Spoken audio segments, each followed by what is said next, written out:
God's immeasurable love. When we worship God, we are consistently to thank Him for His eternal, faithful love. Here's Gene. What we have here in this particular psalm, Psalm 136, is really the basic reason for all praise. We looked at why we should worship Him in the previous psalm, because of His grace, His power, who He is. But foundational to all those things are His faithful love. His faithful love, foundational to everything that you can ever come up with in terms of worshiping God, is His faithful love. That should be the motivating force in all of these aspects that we looked. And it's really interesting because when you read through this psalm, even the opening verses, he repeats some of the things that we saw in the previous psalm about why we should worship. For example, verse 1, give thanks to the Lord, for He is what? Good. That's what we saw in the previous psalm. Why should we worship God? He's good. He's righteous. He's holy. And then it says, His love is eternal. Give thanks to the God of gods. We looked at that in the previous verse.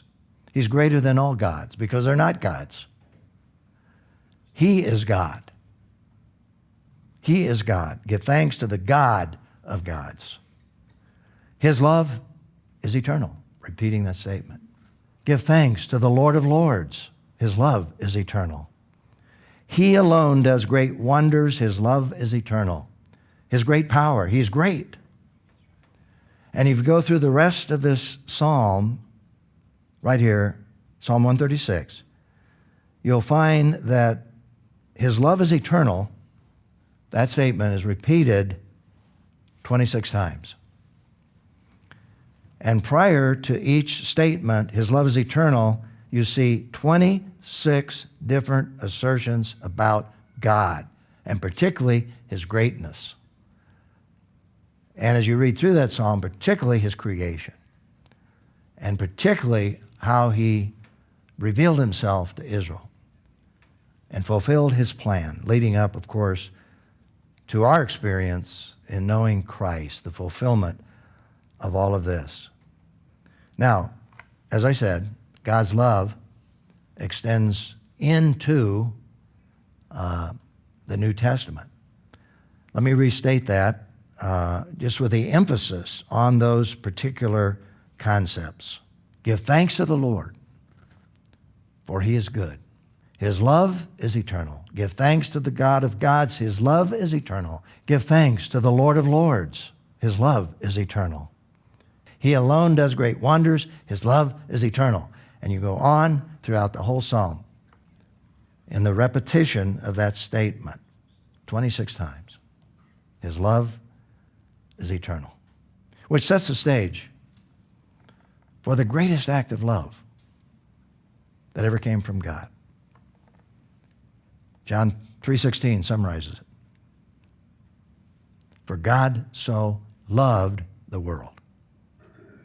For God so loved the world that He gave His only begotten Son, that whosoever believes in Him should not perish but have everlasting life. That is God's love. And I really appreciate Paul's prayer.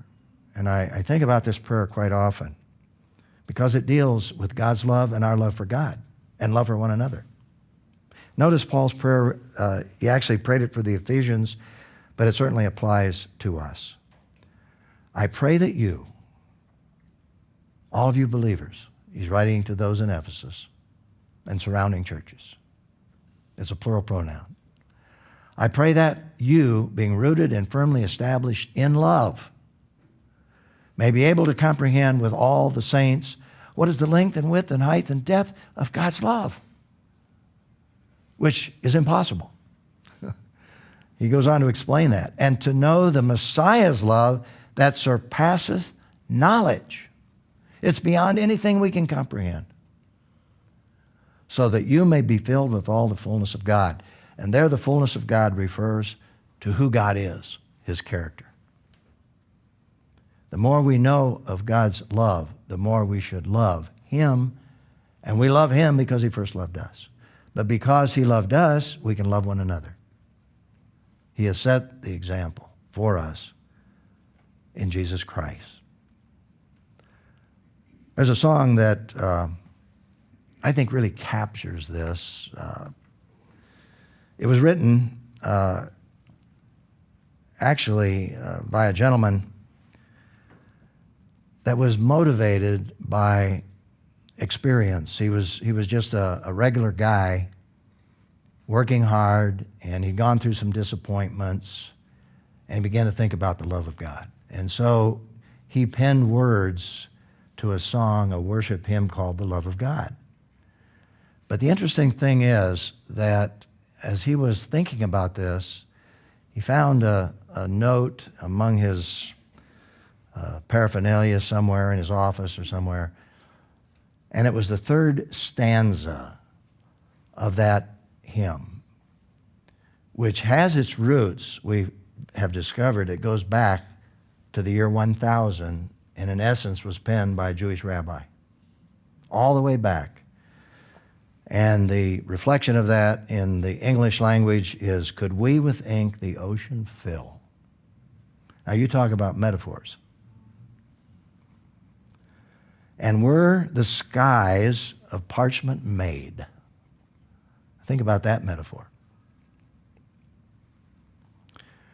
Were every stalk on earth a quill, and every man a scribe by trade, to write the love of God above would drain the ocean dry. Wow. Nor could the scroll contain the whole, though stretched from sky to sky. Another interesting thing about that stanza, those words were found in a prison, written by a prisoner who probably was a Christian.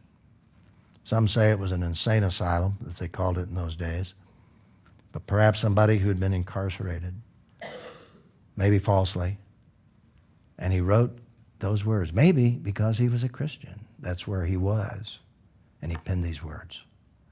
Now, there's more to the song that has developed, but I wanted to point out the beauty of this third stanza.